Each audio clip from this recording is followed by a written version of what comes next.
When we left the ship graveyard behind us, I thought I had already seen every kind of human ruin the ocean could hide. But then, in the darkness ahead of our mini-sub, the first outlines of something even more insane appeared. Not a ship, but an entire city. Walls, arches, temple towers slowly rose into the twin beams of our headlights, like a world torn straight from the surface and pinned to the bottom of the sea. We drifted slowly through the shattered city gate, where strange patterns covered every stone, eyes, spirals, half-human, half-mermaid creatures, all inlaid with gold and precious stones. Each small movement of the control stick sent the light sweeping across gold-clad columns, carved reliefs, and ancient statues dissolving in silence. At their feet lay a chaotic layer of offerings, gold bars, coins, goblets, necklaces, crowns, all mixed with bleached human bones. It felt as if an entire civilization had tried to bribe the deep and failed. We passed over a stone-paved square where the patterns on the ground looked like some kind of hidden map. Rings of bone and rings of gold spiraling into a single center.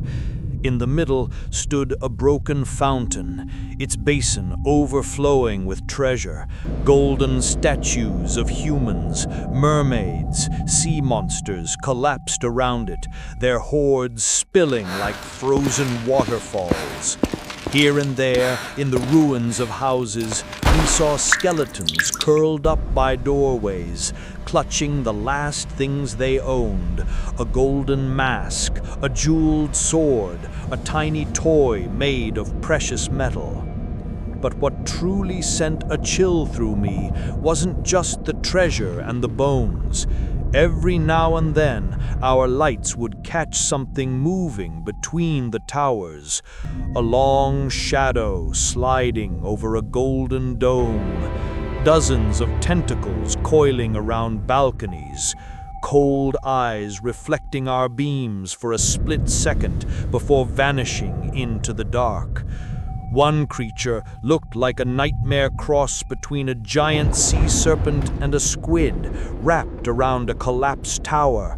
Along its body, golden rings and tangled necklaces clung to its skin like stolen trophies.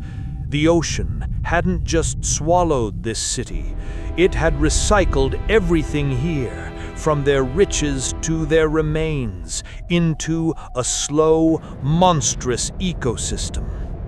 The deeper we went, the clearer it became that this wasn't just a sunken city. The walls themselves told a story, carvings of people dragging treasure into the sea, building temples, raising statues, worshipping things that lived in the dark, and in the end, being devoured by them. Seen from high above, the whole city looked like a gigantic trap made of stone, gold, and bone. On the surface, people call it the legendary Lost City. From down here, through the thick glass of the sub, with everything I've seen, I only dare give it another name: a graveyard of ambition, where every beam of light we shine wakes up yet another secret of the deep.